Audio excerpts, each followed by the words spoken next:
Muy buenas noches, ¿qué tal? ¿Cómo están? Muchísimas gracias por comenzar su semana informándose con nosotros. Bienvenidos a una nueva emisión estelar de Noticiero Hechos. Así es, estamos en el día lunes 11 de noviembre de 2019 y a continuación les presentamos nuestros titulares. Aprobaron una reforma al Código Penal para que el tocamiento impúdico sea considerado como un delito. Las penas aumentan hasta 12 años de prisión. Unos 5,000 salvadoreños ya fueron precalificados para obtener visas de trabajo y viajar a Estados Unidos. En los próximos días podría partir el primer grupo.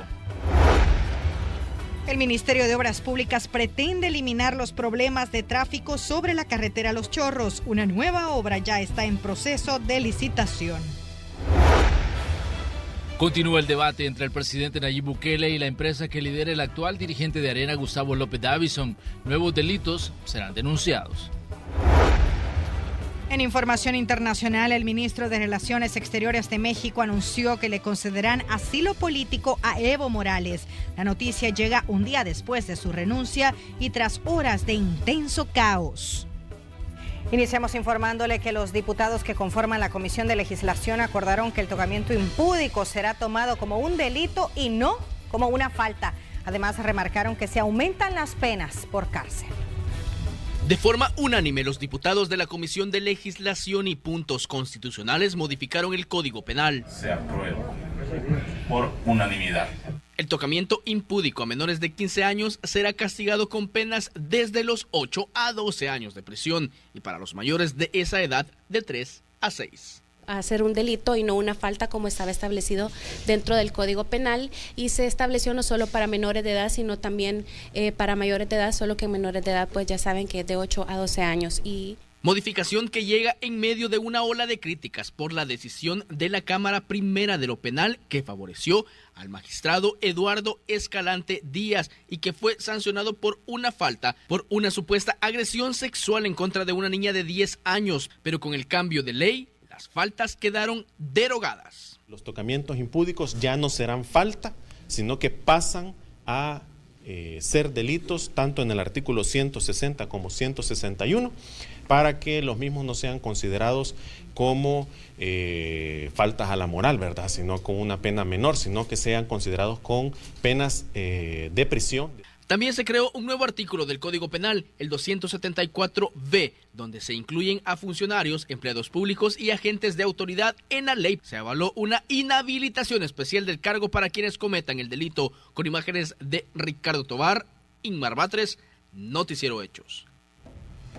Bien, y con respecto a este tema, las autoridades de la Fiscalía General de la República presentaron la apelación por la resolución de la Cámara Primero de lo Penal que favoreció al magistrado Eduardo Escalante al establecer que no había cometido ningún delito, sino una falta al tocar las partes íntimas de una menor de 10 años. Por el momento, Escalante permanece bajo arresto domiciliario. En este caso, efectivamente, se han vulnerado los derechos de la niña con una resolución eminentemente revictimizante por medio de la cual se está culpabilizando a una niña de 10 años y no se está haciendo todo el contexto de análisis de la conducta del adulto. En ese sentido, pues, nosotros como Fiscalía estamos para garantizar y velar por los derechos de la niñez y en síntesis, para que este tipo de resoluciones no se emitan vulnerando los derechos de la población más vulnerable, que en este caso es una niña. Y en el oriente del país, decenas de personas, entre estudiantes de las diferentes universidades e instituciones defensoras de los derechos humanos, protagonizaron una marcha contra el acoso sexual en el departamento de San Miguel como una forma de expresar su descontento a la resolución de la Sala Primero de lo Penal en el caso del magistrado Escalante. De hecho, consideran que la justicia salvadoreña está favoreciendo al magistrado. Tiene injerencia y es protección, o sea, sus propios colegas lo están protegiendo. O sea, el sistema se presta para que no se proteja a la víctima en este caso, sino que se disminuya la responsabilidad de quien ha sido acusado y que es culpable. Y en más hechos, la Fiscalía General de la República, escuche usted, ya acusó formalmente a 3 policías y a un motorista de esa institución por la golpiza que le propinaron a un supuesto pandillero mientras estaba sometido en el piso. La agresión se hizo viral en las redes sociales. Los agentes se enfrentarán cargos penales por lesiones e incumplimiento de deberes en perjuicio de Fernando José Sosa Castro, un supuesto pandillero que fue arrestado por posesión y tenencia de drogas. Y representantes de la empresa Centrum presentaron pruebas ante la Fiscalía tras las acusaciones del gobierno de hurto de armas.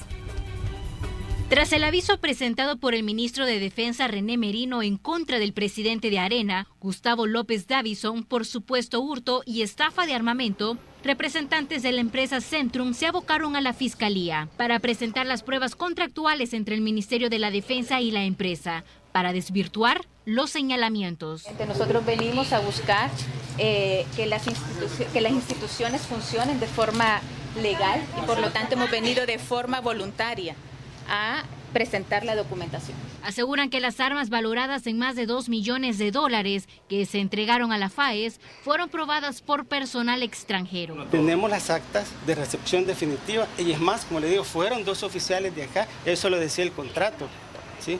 que tenía 2 oficiales allá a Israel para verificar el funcionamiento y dijeron todo está bien, fueron con una lista de chequeo, la verificaron y dijeron está bien. Sí, bien. En 2016, la empresa Centrum entregó 2 obuses al gobierno, los cuales asegura el ministro Merino no funcionan. Por su parte, Davison mencionó que se debe a que la FAES no tienen los fondos suficientes para adquirir las municiones. Con imágenes e informe de Marcela Rivera. Bien, ahí tenemos parte de esto que ha estado ocurriendo y buena información que ha sido también tomada por los equipos de Noticiero Hechos este día.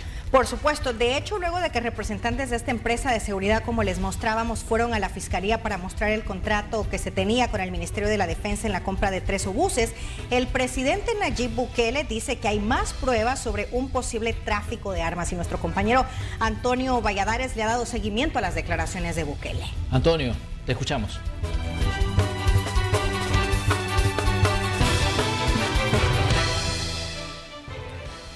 Buenas noches. En efecto, como ustedes ya adelantaban, al parecer continuará las denuncias en contra del actual presidente de Alianza Republicana Nacionalista, Gustavo López Davison, en torno a estos primeros avisos que se presentaron ante la Fiscalía General de la República. Como ya recordamos, el viernes pasado llegó el ministro de la Defensa hasta el Ministerio Público, específicamente hasta la Fiscalía General de la República, para presentar este aviso en el cual ya estaba presentando algunos indicios de irregularidades que pudo existir en algún intercambio que existió de armamento. Y precisamente este día nuevamente el presidente Nayib Bukele se refirió a este tema. Aseguró que podrían existir más acusaciones en contra de Gustavo López Davison. Veamos a continuación parte de las declaraciones que dio Nayib Bukele en conferencia de prensa a los medios de comunicación. Veamos. El Ministerio de Defensa ha encontrado más delitos de los que originalmente se denunciaron y van a llevar un complemento de la denuncia. Esta empresa, Centrum, que es la empresa cuyo dueño es el presidente de Arena, recibió armamento de la Fuerza Armada. Incluso estaba viendo que hay cables incluso de Wikileaks en donde los Estados Unidos estaba preocupado porque hay armamento de los Estados Unidos que la Fuerza Armada entregó a esta empresa para luego que esta empresa hiciera con ese armamento privativo de la Fuerza Armada a saber qué. Evidentemente, como es un armamento que solo puede ser usado por Fuerzas Armadas, ni siquiera por policías, solo pudo haber sido vendido a gobiernos extranjeros. Hay parte de las irregularidades que estaba mencionando el presidente de la República. Una de las dudas que quedó pendiente el viernes pasado es si se habría recibido dinero en efectivo por estas armas, porque recordemos, estaban valoradas en aproximadamente $2 millones, pero no se detalló en específico si lo que existió fue un intercambio de armamento entre la empresa Centrum y el Ministerio de la Defensa. Pues ya este día el mandatario Nayib Bukele aseguró que en efecto lo que se realizó fue un intercambio de armamento. Veamos. Cuando se entrega en pago de esos cañones de guerra más de $2 millones, que además no funcionan, y se entregan en pago ametralladoras, AK-47, M16, MP5, M16 recortadas y armamento que sí se necesitaría para combatir la delincuencia. Más uno se pone a pensar cuántas de estas armas no pudieron caer en malas manos y han sido ocupadas para asesinar salvadoreños. El mandatario además hizo un llamado para que la Fiscalía General de la República pueda realizar su labor de investigación y que se le abra el camino, que no exista ningún tipo de interrupciones, también cuestionando por qué un país que hace años dejó la guerra habría adquirido este tipo de cargamento. Veamos. Seguro de que lo que se denunció en su momento no solo es real, sino que es poco a la par de lo que va a ir saliendo con el tiempo. Y pues yo solo espero que las instituciones hagan su labor, hago un llamado al fiscal general de la República para que haga su labor diligentemente, de una manera objetiva, transparente, seria y contundente, para no permitir que estos delitos, que estamos hablando de palabras mayores, estamos hablando de tráfico de armas. Esas son las acusaciones precisamente que brindó hace unos minutos el mandatario Nayib Bukele. En los próximos días se espera que asistan nuevamente a la Fiscalía el ministro de la Defensa para presentar estas nuevas documentaciones que se habría localizado y que estaría robusteciendo las acusaciones o los avisos que se estarían presentando en contra de la empresa Centrum. Esa es parte de la información que se ha generado en torno a esta polémica. Vamos a esperar cuál es la reacción ahora del presidente del partido Arena, Gustavo López Davison, y también vamos a estar a la espera de esta documentación que tanto va a fortalecer la investigación que estará realizando la Fiscalía en torno a este caso. Como recordamos, en los últimos meses se han presentado una serie de acusaciones contra diferentes instituciones que al parecer, según el nuevo gobierno, habría realizado una serie de anomalías, y también el presidente estaba mencionando que podrían verse involucrados los anteriores ministros de la Defensa de parte del partido FMLN en estas transacciones un tanto irregulares, como mencionaba él, que se estuvieron desarrollando. Esta es parte de la información que les tengo desde sala de redacción, compañeros.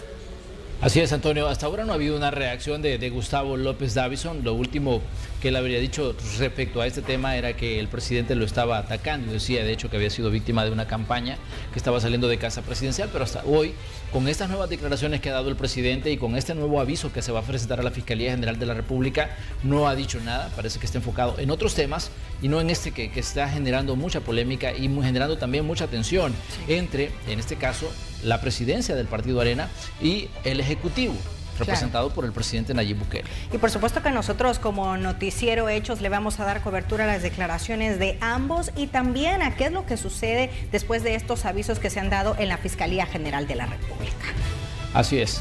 Pero mientras tanto les contamos otras situaciones que también son noticia. El ministro de Obras Públicas, Romeo Herrera, aseguró este lunes en la entrevista de Noticiero Hechos que tiene nueva documentación con la que podrían presentar más pruebas contra la anterior administración del MOP. El titular además informó del avance en el proyecto del viaducto que se pretende construir en la carretera panamericana en este tramo conocido como Los Chorros.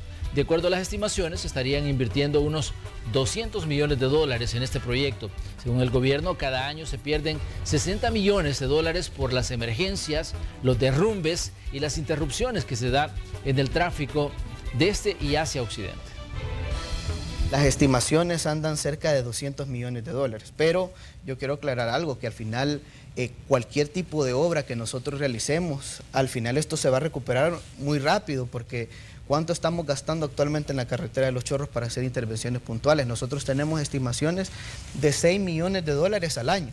Y eso sin contar las pérdidas que tienen las personas. Nosotros también hemos hecho estimaciones de lo que las personas pierden, solo contemplando horas pico, en términos de combustible, lubricantes, llantas, etcétera, y están perdiendo cerca de 60 millones de dólares al año por toda. Y el presidente de la Comisión de Hacienda, el diputado Guadalupe Vázquez, dijo que en los próximos días estudiará la petición de 109 millones de dólares para el financiamiento de la tercera fase del Plan Control Territorial. Según el parlamentario, hay posibilidades para su aprobación antes del 2020. Viendo que va a haber más debate en los próximos días, y creo que por lo que he hablado y he escuchado también algunos diputados como que ven más factible los 109 millones que los 91 millones. Pero bueno, vamos a seguir hablando y tocando ese tema en la comisión. Bien, ahí tenemos las declaraciones de Guadalupe Vázquez, en la Comisión de Hacienda que tuvo lugar este día. Y saben, el presidente de la República hablaba esta mañana de un posible tsunami al borde del mediodía casi. Y él alertaba a través de una información que había recibido de los Estados Unidos que las personas se mantuvieran en alerta en las zonas costeras. Luego esto fue descartado cuando los expertos del Ministerio de Medio Ambiente dijeron que no tenían información sobre ese tipo. El presidente ha hecho nuevas declaraciones a través de Twitter y dice lo siguiente: las miles de boyas del Pacific Tsunami Warning Center no han detectado actividad inusual, por lo que podemos retirar la alerta de alejarse de la costa. Gracias a Dios no pasó a más. Más vale prevenir que lamentar, decía el presidente, luego de esta alerta que al final resultó que no se había emitido desde los Estados Unidos. Pero el presidente hacía las aclaraciones porque precisamente él había hecho el llamado a la población a que se mantuviera atenta respecto a una posible emergencia en la zona costera. Así es, recordemos entonces que hace ya unas horas fue descartada esta alerta de tsunami para El Salvador. La Embajada de los Estados Unidos, que dio el aviso, ha dicho que este aviso fue una medida de precaución. El Ministerio de Medio Ambiente y de Recursos Naturales ha informado que se mantienen vigilantes en la costa salvadoreña para estar alerta ante cualquier eventualidad, y la población de diferentes lugares de la costa ha informado que no se han reportado anomalías, como ya bien lo confirma el presidente de la República en su cuenta de Twitter. Recordemos que un aviso de un posible tsunami se dio, como ya bien lo mencionábamos, al mediodía frente a la costa de Nicaragua, y esto podría haber afectado a El Salvador, según dijo la Embajada de los Estados Unidos, pero posteriormente pues ya fue levantada esta advertencia y la gente pudo regresar a sus casas.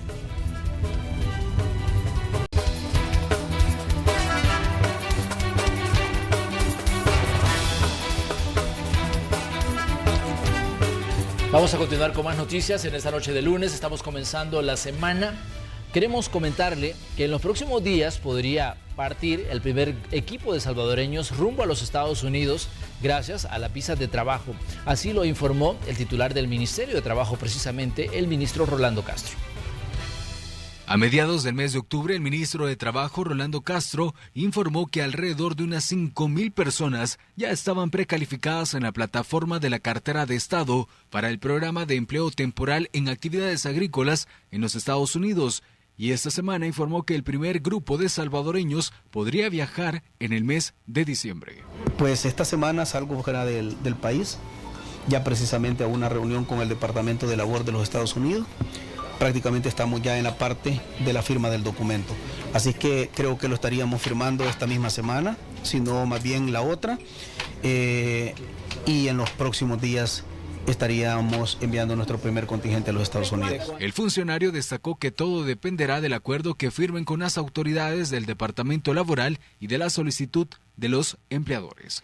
Todavía no podemos dar datos porque todo tiene que ver el acuerdo, el documento, como quede contractualmente definido, y aparte de eso tiene que ver con la solicitud de los empleadores de Estados Unidos. Así que hasta el momento lo que da el tema de la migración laboral controlada es simple y sencillamente informarles a ustedes que esta misma semana viajo para Estados Unidos y ya prácticamente a firmar los documentos tanto allá como acá en la embajada, y Dios mediante estarían nuestros equipos saliendo lo antes posible. El primer grupo será una prueba piloto para descartar que los salvadoreños con las visas de trabajo intenten quedarse en el territorio estadounidense. De nada sirve que mandemos 10,000 personas y no vamos a tener control. Como gobierno queremos mandar nuestro primer equipo, que sea un poco más reducido, pero que sea controlado, y no que una buena parte se nos vaya a quedar allá y eso ponga en riesgo todo lo demás con los compatriotas. Así que va a ser un equipo, vamos a llenar un primer avión, y después de eso va a salir de forma gradual, enero, febrero, marzo y todos los meses del próximo año. El titular de Trabajo, Rolando Castro, informó que después de la reunión con las autoridades del país norteamericano, brindará los detalles de los acuerdos llegados. Con imágenes de Juan Castellanos, Nelson Quinteros, Noticiero Hechos. Y también las autoridades del Ministerio de Trabajo presentaron un grupo de expertos del Ministerio de Producción y Trabajo de Argentina que durante esta semana brindarán asistencia técnica a funcionarios de esta cartera de Estado en materia de solución de conflictos individuales y colectivos. Se espera que la Dirección General de Trabajo reciba conocimientos y herramientas que fortalezcan y mejoren la capacidad de mediación. En el acto participaron federaciones, confederaciones y sindicatos del país. Estamos trabajando, no es fácil, pero sí tenemos hermanamientos con países como Argentina, como otro tipo de países que nos están ayudando, porque algunas de las experiencias que nosotros estamos queriendo ejecutar, ellos incluso ya las pasaron. Y eso es bueno porque en alguna medida nos pone en una avanzada a nivel estratégico. Uno de los objetivos específicos por los cuales se ha llevado a cabo este encuentro es para conocer los programas implementados por el Ministerio de Producción y Trabajo de Argentina en materia de resolución de conflictos de trabajo, ya sea individuales o colectivos. Hablemos de economía. En Más Hechos en Santa Ana se colocó la primera piedra de lo que será, escuche usted, el sexto Walmart en El Salvador. Con una inversión de $15 millones, tendrá una extensión de 15.000 metros cuadrados y 194 estacionamientos. Se estima que generará empleos a unas 140 personas y estará ubicado en el Boulevard Los 44, allá en Santa Ana. Para quienes formamos parte de esta gran compañía, la apertura de nuevas tiendas es la máxima importancia, porque con ello nos acercamos a dar precios bajos a todas las familias, contribuyendo de esta manera a mejorar su calidad de vida. También nos satisface porque reafirma nuestro compromiso de ser parte de El Salvador. Y la Fundación Salvadoreña para el Desarrollo Económico y Social presentó el informe de coyuntura social de El Salvador, en el que destaca la inequidad en la inversión territorial y el acceso a oportunidades de desarrollo local. Los municipios no se están desarrollando de manera equitativa. Mucha de la inversión pública y privada se concentra en los centros urbanos y especialmente en el área metropolitana de San Salvador. Es parte del informe de coyuntura social 2018-2019 que FUSADES ha presentado. Desde finales de octubre del año pasado han salido de El Salvador al menos 10 caravanas de migrantes en busca de mejores oportunidades de vida. La mayoría de municipios de los que salen estas personas tienen problemáticas en diferentes temas, por ejemplo, el acceso a servicios básicos, a servicios de salud, servicios de educación, falta de oportunidades de empleo, seguridad, entre otros. Por lo tanto, consideramos necesario que se lleven a cabo acciones en el ámbito social, económico y político institucional para mejorar la calidad de vida de las personas en sus lugares de origen. Porque para sostener cualquier esfuerzo de desarrollo es importante lograr articular los esfuerzos de diferentes actores, fortalecer el capital social y además fortalecer y crear oportunidades económicas y sociales para que los ciudadanos sientan que pueden progresar en sus territorios de origen. Debe haber oportunidades económicas y sociales en todas las regiones del país. Por eso hay necesidad de descentralizar la inversión para fortalecer el área social en los municipios. En consecuencia, incentivar estrategias de desarrollo territorial, teniendo a la base el fortalecimiento de la cohesión social, permite responder a las necesidades de los salvadoreños localmente. Por ejemplo, el acceso a servicios básicos, a servicios de salud, servicios de educación, falta de oportunidades de empleo, seguridad, entre otros. Y por lo tanto insistimos en que se debe de promover el desarrollo territorial al mismo tiempo que consolidar la cohesión social. Mantienen expectativas positivas sobre la transformación de la institucionalidad como el Fondo de Inversión Social para el Desarrollo Local a Ministerio.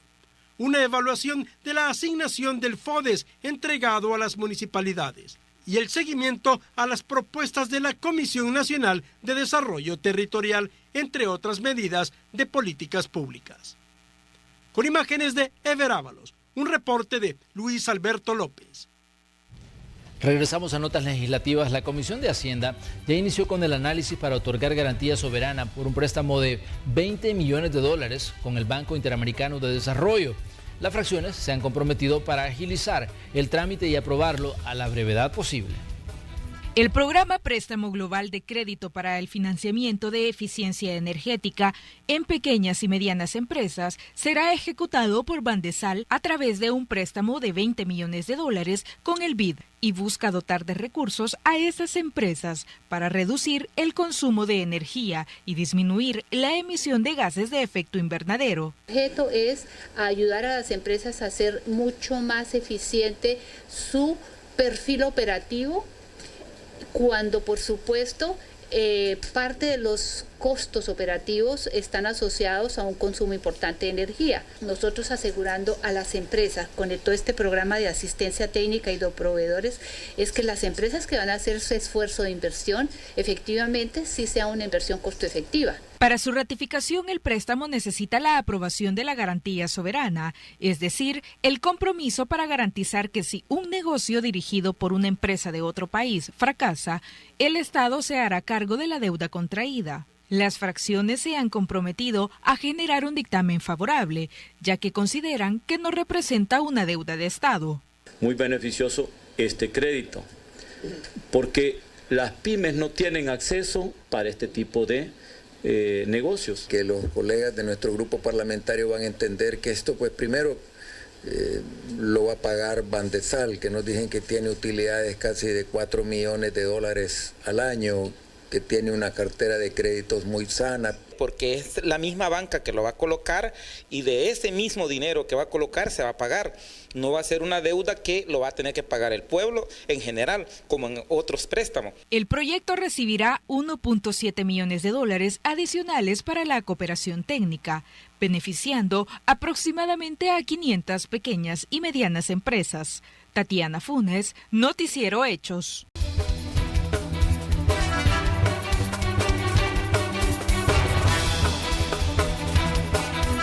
Vamos a continuar con las informaciones en este día lunes 11 de noviembre y ahora nos vamos a ir hasta la zona occidental. Y es que en una zona rural de Nahuizalco, en Sonsonate, el periodista Julio Guevara conoció a un grupo de personas de la tercera edad que se han encargado de impulsar un proyecto exitoso de agricultura orgánica.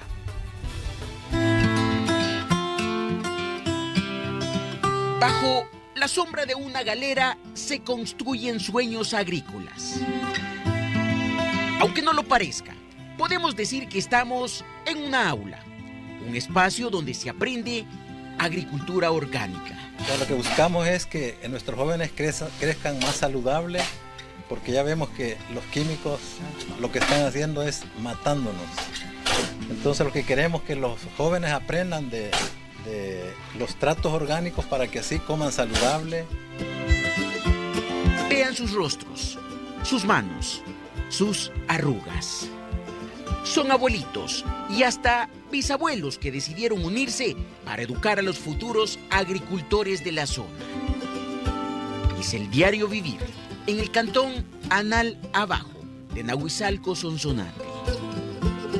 Se trata de un proyecto que busca motivar a los jóvenes de la zona, inyectar en ellos los deseos de trabajar la tierra como una opción de superación en un lugar donde las oportunidades son escasas. En el caso de hoy en día nos han enseñado a cultivar con productos de altos costos y con productos que contaminan nuestra salud.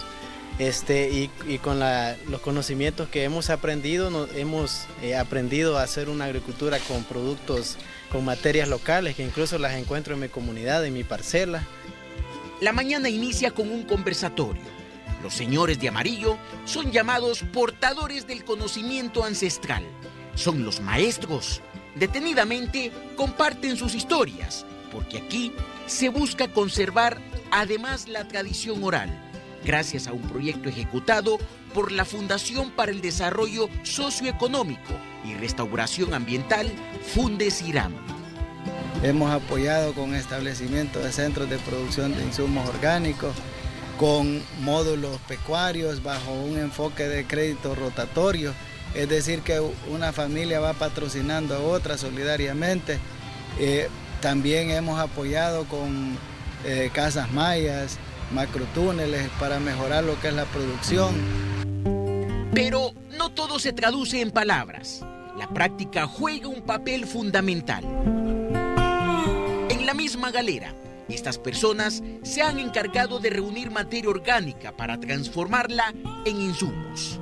Por ejemplo, este día mezclaron gallinaza, ceniza de caldera, harina de roca, granza de arroz, microorganismos de montaña líquidos y melaza para elaborar un abono que fortalecerá las raíces de sus cultivos. Se utiliza en árboles frutales, coco, naranja,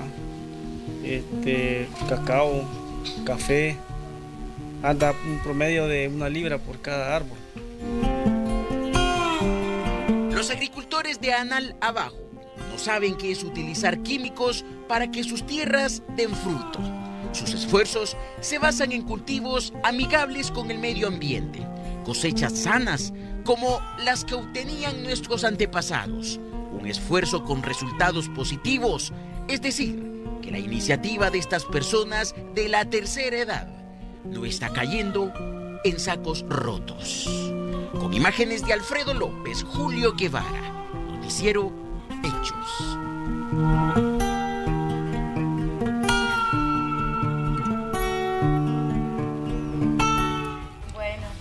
Y vamos a cambiar un poquito de tema, Roxana y Manuel, yo sé que les va a gustar porque uno de los días más deliciosos llegó.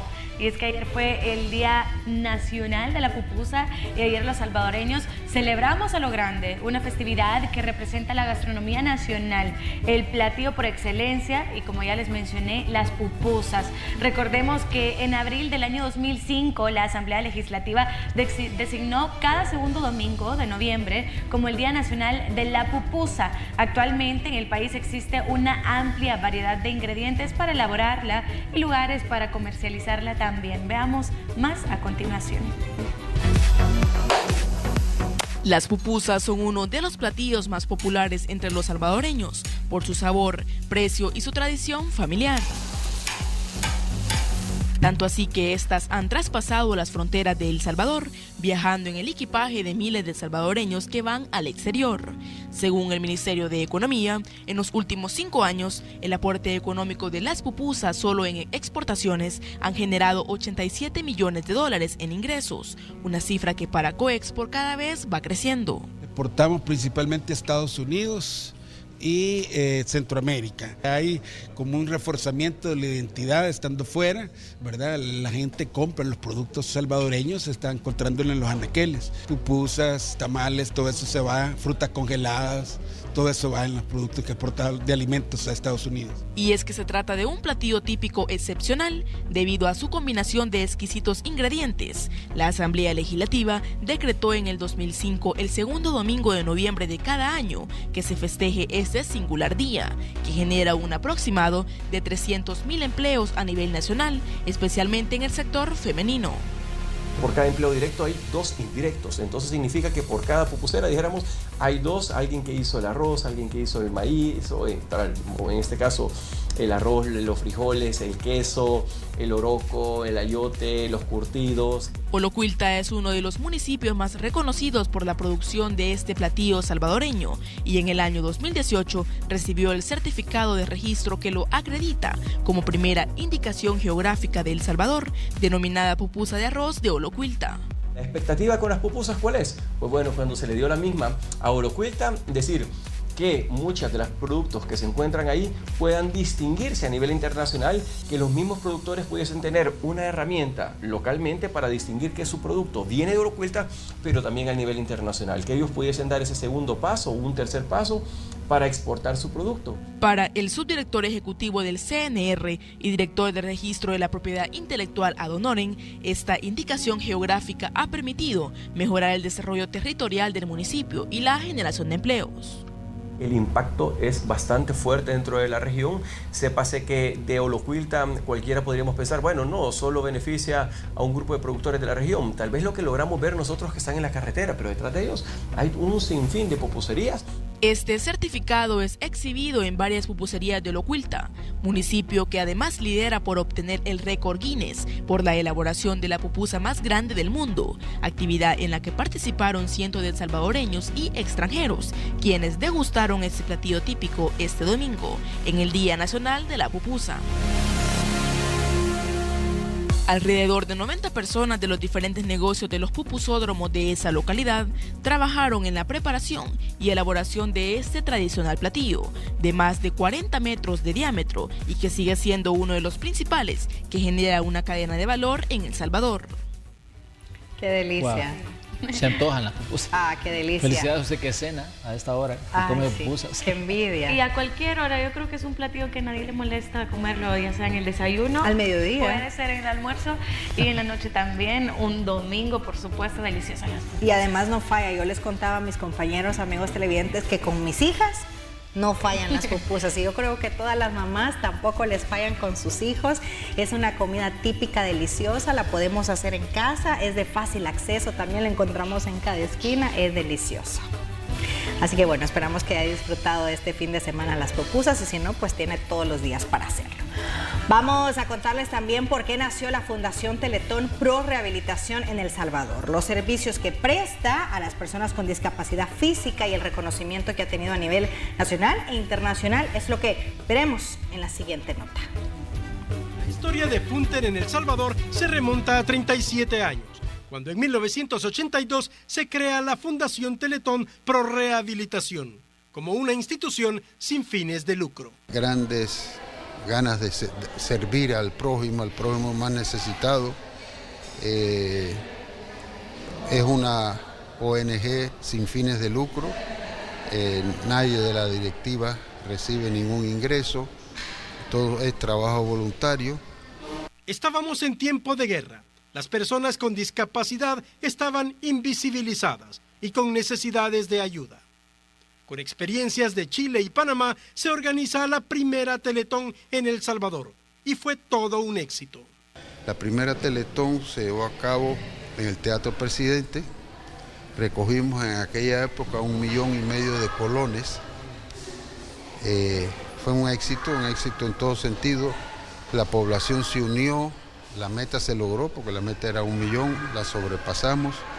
Esto le dio esperanza a cientos de personas con discapacidad y a sus familias. Se crean centros de rehabilitación en San Salvador, San Miguel y Santa Ana, que después pasan a ser administrados por el ISRI. En eso fue lo más útil que hizo, en darle esperanza al pueblo de que había una institución que podía ayudar a rehabilitar.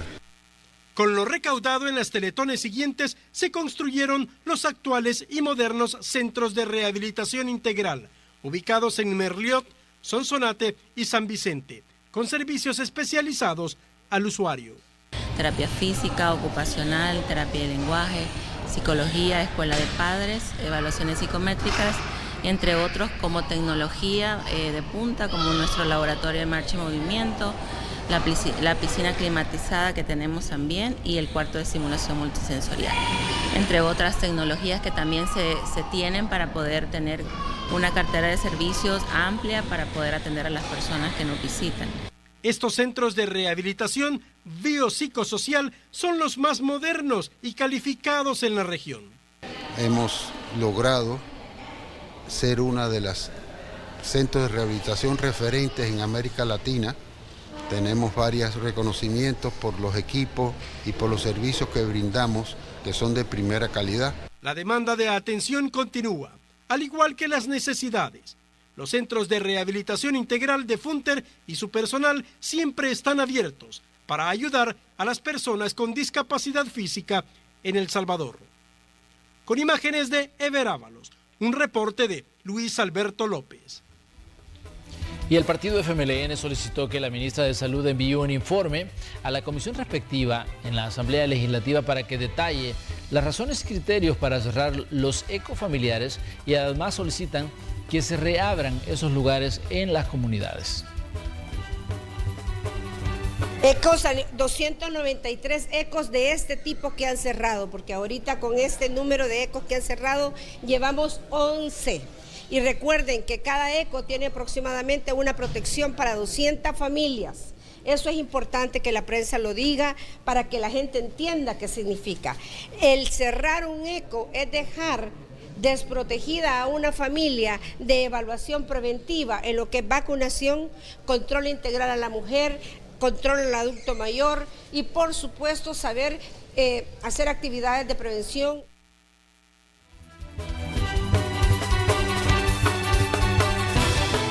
Y hoy se cumplen 30 años de la ofensiva guerrillera, un pasaje de la historia salvadoreña que debe ser recordada como parte de las lecciones aprendidas que no deben de repetirse. Un 11 de noviembre de 1989, un sábado a las 7:30 de la noche, el brazo armado de la guerrilla del FMLN lanzó la ofensiva militar llamada Hasta el Tope. Acciones armadas que fueron trasladadas del campo a las principales ciudades del país. Un movimiento militar para algunos inesperado, ya que en medio del conflicto de baja intensidad se desarrollaba el proceso de diálogo-negociación para lograr un acuerdo de paz. Se estima que la guerrilla movilizó unos 3.000 efectivos, mientras la Fuerza Armada 5.500 reservistas. Ciudades populosas como Soyapango, Mexicanos, Apopa, San Salvador, San Miguel, entre otras, estuvieron bajo fuego cruzado, sintiendo el dolor de la guerra que se vivía en el interior del país. El gobierno del entonces presidente Alfredo Cristiani decretó el estado de sitio y toque de queda, como parte de las medidas para contener la ofensiva guerrillera.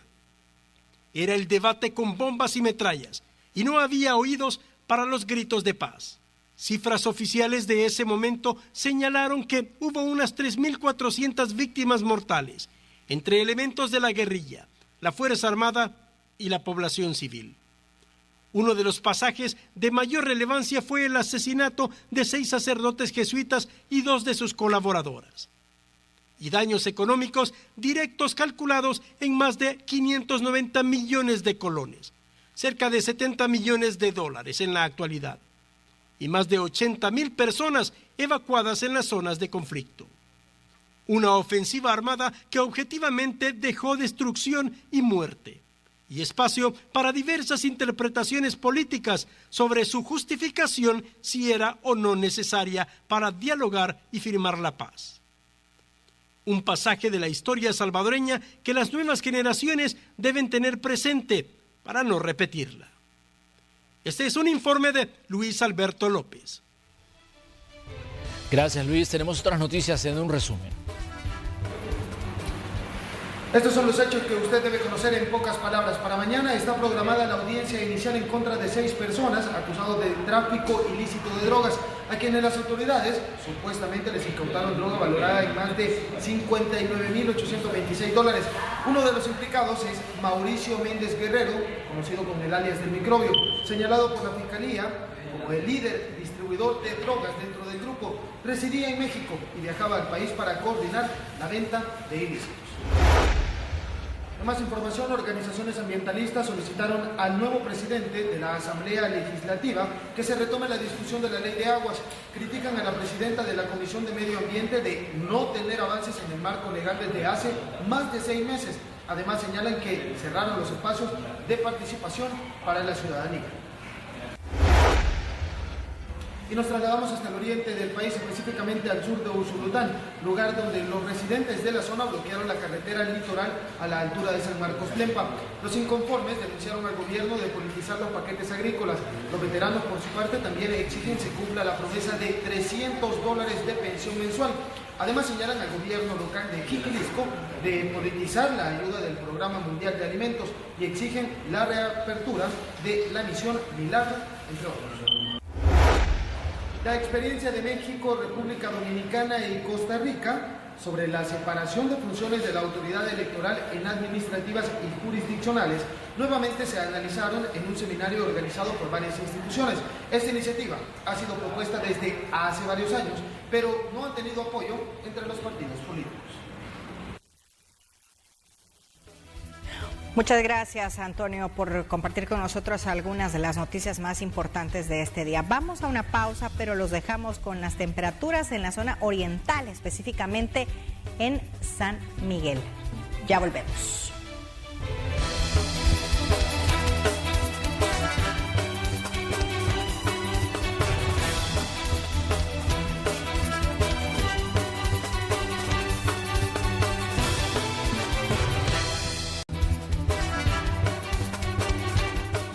Gracias por continuar en sintonía de Noticiero Hechos. Vamos a continuar con la información, pero en esta ocasión información deportiva. Néstor Hernández, como siempre, nos tiene un amplio resumen. Adelante.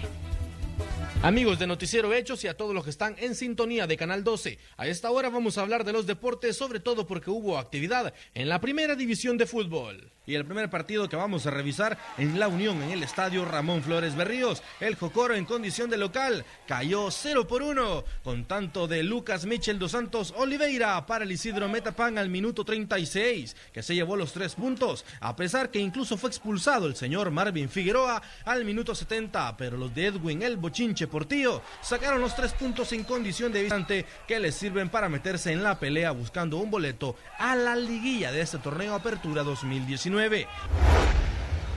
Vámonos con otro partido en Las Delicias de Santa Tecla. El equipo de los Periquitos de la primera división en su casa recibiendo al Independiente los Fantasmitas del Giboa. Con gol de Álvaro Lizama al minuto 54 se pusieron en ventaja el equipo que dirige el español, o mejor dicho, el entrenador mexicano Marco Sánchez Yacuta. Y luego llegaría el empate por medio de Tardelis Peña al 90+2. El Independiente sacó oro, sacó un puntito. Claro, no les sirve tanto si buscaba un boleto o acercar a esos cupos que quieren la liguilla, pero sí les sirve para irse despegando poco a poco de los últimos lugares, sobre todo en condición de visitante.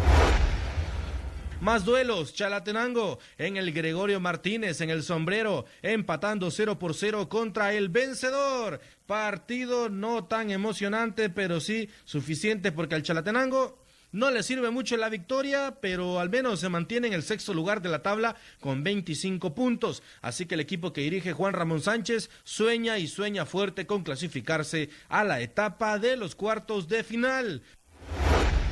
Más duelos para esta jornada, bueno.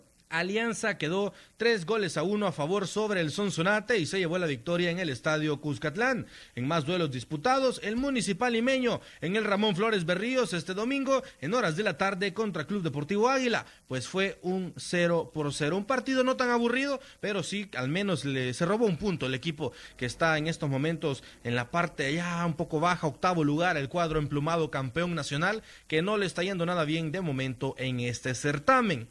Vamos a revisar también en el estadio de Aguachapán, en el Arturo Simeón Magaña, el Once Deportivo 1-1 contra FAS. Partido que al equipo de FAS que dirige el señor Guillermo Rivera le sirve para al menos escalar un par de puestos por diferencia de goles. Se ha quedado ahí en el 3er lugar con 28 unidades.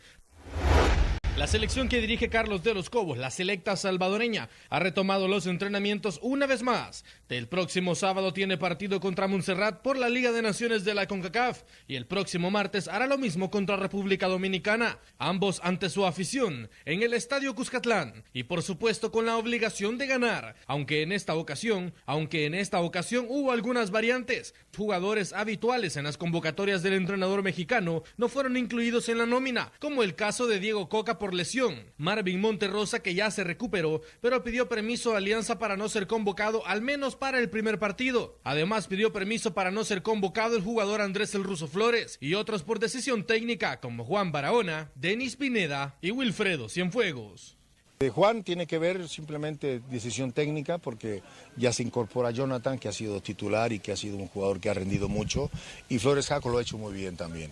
El caso de Denis no ha tenido participación, lamentablemente no es convocado para sus juegos allá en Portugal, ni siquiera ha estado en la banca y es una situación complicada, compleja, porque él viene de muy lejos, pierde 2-3 días de entrenamiento para llegar y considero que no es práctico en este momento llamarlo por esos motivos que les estoy mencionando. Porque Darwin es un jugador con una gran experiencia, porque ya lo he traído, ha jugado en la situación que está, que lamentablemente no es titular en su equipo y nos ha rendido. Ese es uno. ¿Y el otro? Rodolfo Zelaya. Bueno, porque Fito es un jugador importante. Y con esta información deportiva sobre la primera división y sobre la selección de El Salvador, yo me despido. Gracias por estar pendiente siempre. Les saludo Néstor Hernández. Bien, ahí tenemos un amplio resumen de toda la actividad deportiva del fin de semana y todo lo que ha estado ocurriendo en este ámbito. Tenemos más notas, pero esta vez hablemos del clima. Es que el Ministerio de Medio Ambiente está hablando de continuidad de tormentas de débiles a moderadas sobre el área metropolitana de San Salvador, la cordillera del Bálsamo y sobre los municipios de Hilo Vasco y Tejutepeque en el departamento de Cujatlán. De hecho, las autoridades del Ministerio de Medio Ambiente y Recursos Naturales dicen de que estas van a continuar desplazándose hacia el suroeste de estos sectores. También se reporta lluvia de débiles a moderadas en los municipios de Comasagua, en Tamanique, en Huizúcar, Zaragoza, también en Rosario de Mora y sectores del país. Van a continuar desplazándose hacia el suroeste. Estamos hablando entonces de varios puntos del país en el que se están registrando precipitaciones a esta hora de la noche y según el pronóstico es lo que podemos esperar, que continúen estas tormentas de moderada, ocasionalmente fuerte intensidad sobre los departamentos de San Salvador, La Libertad, Cuscatlán y Franja Costera Occidental, las cuales se van a desplazar hacia el sur oeste. Y ya escuchamos también las temperaturas en esta noche que hay en la zona oriental. Y vamos a conocer en este momento cómo se encuentra la zona occidental. Se observa una máxima temperatura de 33 grados centígrados y también en Santa Ana se puede obtener una mínima temperatura de 19 grados centígrados. Con esta información nos iremos a una pausa comercial, ya regresamos.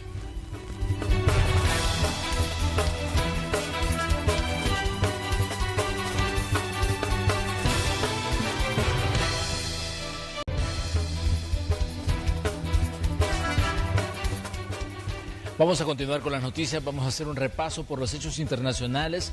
Hay incertidumbre y caos en Bolivia tras casi 14 años en el cargo. El presidente Evo Morales presentó su renuncia desde el oficialismo boliviano. Se denunció un supuesto golpe de Estado, pero desde la oposición rechazaron las afirmaciones. La dimisión de Morales ocurrió luego que la Organización de Estados Americanos concluyó que hubo irregularidades en las pasadas elecciones que lo dieron como ganador y tras la petición del ejército para que renunciara. La Paz vivió una noche de caos el domingo tras la renuncia del presidente Evo Morales. Turbas atacaron y saquearon comercios e incendiaron las casas de ex autoridades y líderes opositores. Una flota de más de 30 autobuses municipales de transporte público fue incendiada. En la madrugada, la policía salió para repeler la acción de los grupos vandálicos. Presionado por el ejército y semanas de protestas masivas, Morales renunció al cargo tras casi 14 años en el poder. Estoy renunciando, justamente para que mis hermanas y hermanos, dirigentes, autoridades del movimiento socialismo, no sean hostigados, perseguidos, amenazados. Bolivia entró el lunes en un vacío de poder e incertidumbre política tras la renuncia del mandatario. También renunciaron todas las autoridades llamadas a sucederlo, según la Constitución. La policía reconoció que no pudo abastecerse debido a los múltiples focos de conflicto en La Paz y anunció la llegada de agentes de otras ciudades para ayudar a controlar el orden público. Las calles seguían sin patrullaje policial el lunes en la mañana. Estábamos esperando esto porque también ha sido demasiado abuso de poder de parte del presidente Morales. No ha sabido escuchar, no ha sabido entender, no ha sabido decirnos a nosotros lo que realmente lo que el pueblo quería, han hecho lo que les da la gana. Esa coyuntura se va a pasar, pero nosotros solamente estamos queriendo evitar ahora que haya saqueos, que haya esos robos que están participando, pero sí, toda la ciudadanía estamos de acuerdo que de una vez hay un cambio de gobierno. La situación es tal que no hay fecha para que se reúna la Asamblea Legislativa, que debería elegir al sucesor de Morales. El presidente de ese órgano y los titulares del Senado y de la Cámara de Diputados también dimitieron. Morales gobernó 13 años y 9 meses y buscaba un cuarto mandato, pero las denuncias de fraude en las elecciones del 20 de octubre desataron semanas de protestas. La Organización de Estados Americanos confirmó las irregularidades de los comicios después de una auditoría electoral. El paradero del mandatario era desconocido, aunque en su renuncia dijo que regresaría al Chapare, en el centro del país y donde todavía es presidente honorífico de los Cocaleros. Rosalba Ruiz, Associated Press. Y México anunció este lunes en la tarde que concede el asilo político a Evo Morales, un día después de que renunciara a la presidencia de Bolivia tras días de presión social e internacional. En una corta rueda de prensa, el ministro de Relaciones Exteriores mexicano, Marcelo Ebrard, informó que Morales había respondido a su propuesta y solicitó verbal y formalmente asilo político en el país, el cual fue concedido por razones, dijo, humanitarias y en virtud de la situación de urgencia que enfrenta Bolivia. La Cancillería mexicana, previa opinión de la Secretaría de Gobernación en voz de la ministra Olga Sánchez Cordero, ha decidido concederle asilo político al señor Evo Morales, por razones humanitarias y en virtud de la situación de urgencia que se enfrenta en Bolivia. Bien, de hecho, si todo ha salido como se anunció, Evo Morales estaría ya viajando de Bolivia a México, porque él incluso uno de sus últimos mensajes que publicaba a través de la red social Twitter decía: me embarco a México en vista de la situación que está atravesando nuestro país. Él decía que había renunciado para garantizar la estabilidad y para evitar que sus seguidores fueran atacados o afectados. Así es que Evo Morales estaría viajando de Bolivia a México para refugiarse ahí, luego de renunciar a su cargo de presidente. Mientras tanto, el presidente de Estados Unidos, Donald Trump, celebró la salida de Evo Morales del poder en Bolivia, considerándolo un mensaje para Venezuela y Nicaragua. Otros países no tardaron en reaccionar también a los hechos en lo que ha pasado ahí en Bolivia. Lamento mucho este golpe. Estamos renunciando, estoy renunciando. Después de semanas de revueltas en las calles y perder el apoyo del ejército, Evo Morales abandonaba así después de casi 13 años la presidencia de Bolivia. Y las reacciones internacionales no se hicieron esperar. Desde Estados Unidos, el presidente Donald Trump celebró la salida del poder del líder boliviano, señalando que manda un fuerte mensaje a Venezuela y Nicaragua y que se trata de un momento significativo para la democracia de la región. Su mensaje contrasta con el del vecino del sur, México.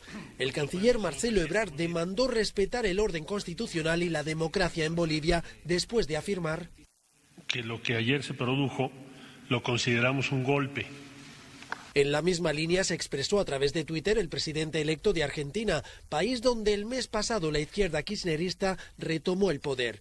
Desde Naciones Unidas primó la diplomacia sin darle nombre a la salida de Morales. El secretario general reiteró su llamado a todos los bolivianos a evitar la violencia y a las autoridades a velar por la seguridad de todos los ciudadanos, funcionarios y extranjeros. Y al otro lado del Atlántico, la jefa de la diplomacia europea se mostró dispuesta a supervisar el nuevo proceso electoral en el país sudamericano. Si nos lo piden y si las condiciones son las correctas, definitivamente haremos todo lo posible para enviar una misión de observación electoral. Con la dimisión del presidente Evo Morales, de su vicepresidente y de los presidentes del Senado y la Cámara de los Diputados, los primeros en la línea de sucesión del mandatario ya no están disponibles. Se espera ahora que la vicepresidenta de la Cámara Alta convoque a la Asamblea, sea elegida como presidenta encargada y llame a elecciones presidenciales en un plazo de 90 días. Bricio Segovia, Voz de América, Washington. Y en el país, en El Salvador, también surgieron reacciones ante la renuncia de Evo Morales. Algunos congresistas consideran que el pronunciamiento de la OEA se debe respetar, mientras que otros sostienen que lo sucedido en Bolivia es un golpe de Estado. Los diputados en El Salvador no dejaron de lado la crisis social y política que atraviesa Bolivia tras la renuncia de Evo Morales. Los partidos llaman a que se respete la decisión de la Organización de Estados Americanos, donde sostenían que un nuevo proceso electoral tenía que comenzar en el país sudamericano.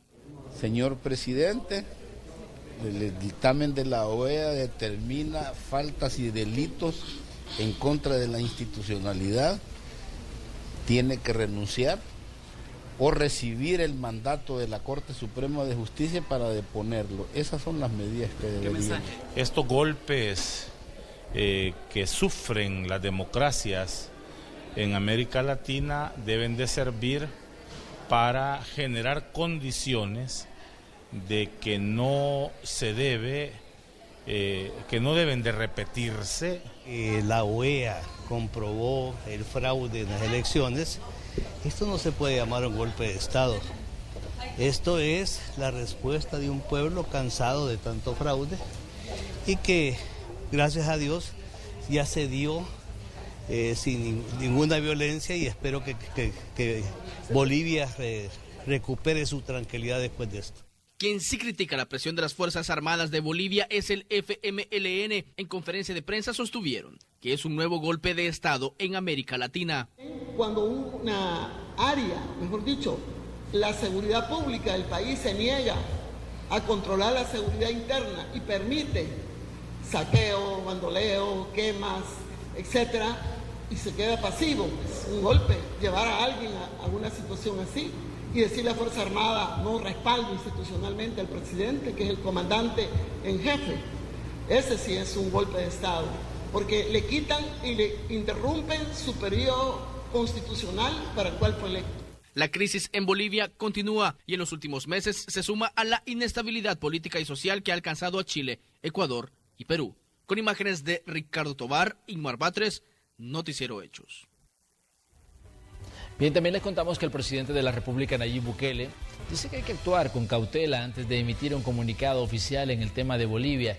Hizo un llamado al pueblo sudamericano a la paz, a la calma y dice que cuentan con El Salvador para apoyarlos en lo que necesiten. Así dijo el mandatario.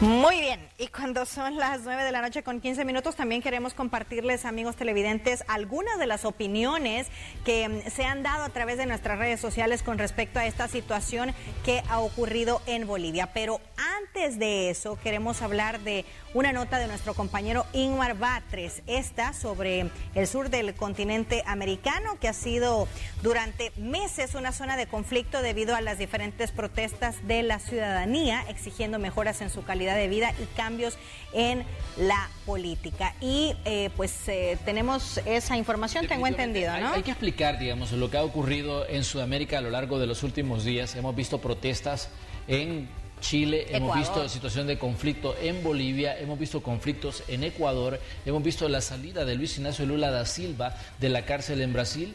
Toda la parte sur del continente americano ha estado un tanto convulsionado. Nuestro compañero Antonio Valladares ha preparado un informe en Los Hechos Como Son, donde detalla algunas de las situaciones más importantes que han ocurrido en los países sudamericanos a lo largo de los últimos meses.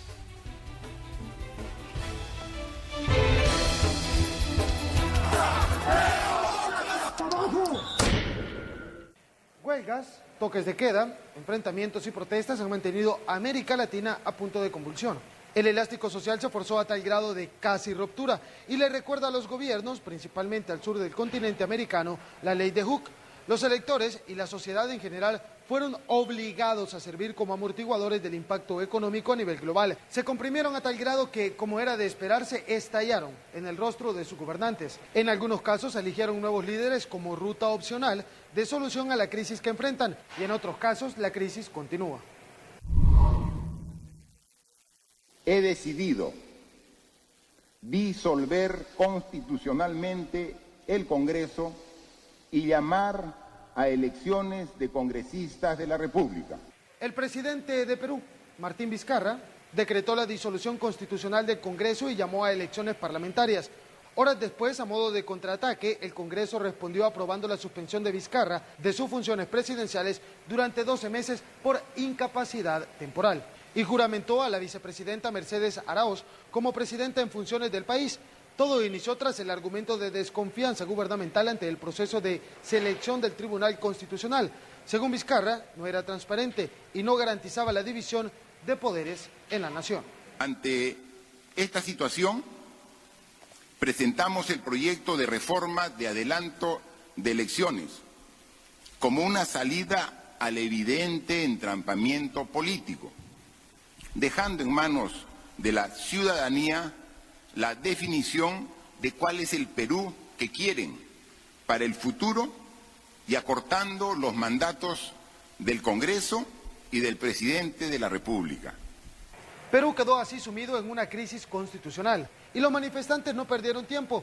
Por un lado, expresaban descontento por los señalamientos de supuestos delitos relacionados al lavado de dinero, acusaciones que, por cierto, iniciaron en 2016, y por otro, exigían a sus gobernantes una solución a la crisis política.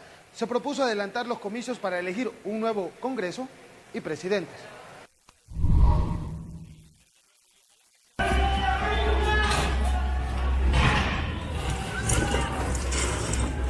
Mientras tanto, en Ecuador, el alza de los precios del combustible generó descontento entre sus habitantes. El pueblo está sumido en la miseria y un pueblo con hambre es un pueblo guiado hacia la lucha. Retirar el subsidio al precio de los combustibles elevó su costo, pasando de $1 a $2.13 por galón de un día para otro. Transportistas saltaron a las calles como muestra de inconformidad. Horas después se declaró estado de excepción. El alza de 30 pesos al metro fue para algunos considerado como el punto gatillante de los desórdenes que se generaron en ese país, pero en la realidad la causa de los desórdenes es una acumulación de alza constante del precio de los combustibles y energía eléctrica agregadas a declaraciones de políticos que caldearon los ánimos de ciudadanos. Bolivia mantiene una tensión que en 3 semanas, lo que parecía ser una reelección de Evo Morales como presidente, se convirtió en denuncia de golpe de Estado hasta la renuncia del mismo Evo tras casi 14 años en el poder. La crisis inició tras la denuncia de supuesto fraude electoral, luego que en el conteo de votos se presumiera en primera instancia que se desarrollaría una segunda vuelta para decidir si Carlos Mesa, principal líder opositor, tomaría las riendas del país o se otorgaría otro periodo a Evo. La lucha de poderes económicos ha desequilibrado la estabilidad social en Latinoamérica. ¿Llegará a El Salvador estas corrientes de pensamiento que exigen una mejoría para las clases impactadas? Posiblemente, con el rompimiento del bipartidismo, los salvadoreños hayan hecho valer su voz y demostraran, por medio de su voto, el descontento hacia la clase política encargada de administrar al final los bienes del Estado. Sin duda, Latinoamérica es un bloque potente y un socio comercial importante a nivel global. Las decisiones que los líderes tomen en este momento, sin duda, repercutirán en la ciudadanía pronto. Estos son los hechos que usted debe conocer. Bien, ahí tenemos un resumen preparado por Antonio Valladares sobre los hechos más importantes que han ocurrido en la parte sur del continente, una parte que ha estado muy convulsionada y que lo hemos reportado día tras día, de cómo la situación de crisis ha surgido en cada país. Así que ahí tenemos un panorama de lo que ha estado ocurriendo y podemos, digamos, armar el rompecabezas de lo que ha venido sucediendo y que ha desencadenado incluso la renuncia de Evo Morales a la presidencia de Bolivia, y ahora se convierte pues en un asilado en México, donde incluso ya partidos como el PAN dicen que no están a favor de que se otorgue este tipo de beneficios, porque, como lo dijeron los senadores panistas, dicen México no puede ser un refugio de dictadores. Esa es una declaración que recogemos de las impresiones que se han emitido a través de las redes sociales. Sí, muchas gracias, Antonio, por recopilar toda esta información de Sudamérica. Ponemos entonces en pausa este tema, esta situación en Bolivia. Por supuesto que vamos a estar pendientes de lo que suceda con Evo Morales en México y también con cómo va a seguir, a continuar el gobierno y cuándo va a ser la convocatoria de elecciones en Bolivia, también lo que va a suceder, como ya veíamos en el informe, en Ecuador, en Perú, en Chile. Por supuesto que usted, amigo televidente, pendiente de todas nuestras emisiones porque le damos la mejor cobertura de las noticias internacionales. Así es, y con esta información nos vamos a ir a una pausa comercial, ya regresamos.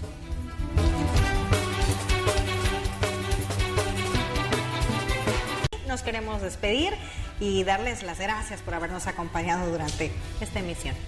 Que descansen, que tengan una muy buena noche y les esperamos mañana martes.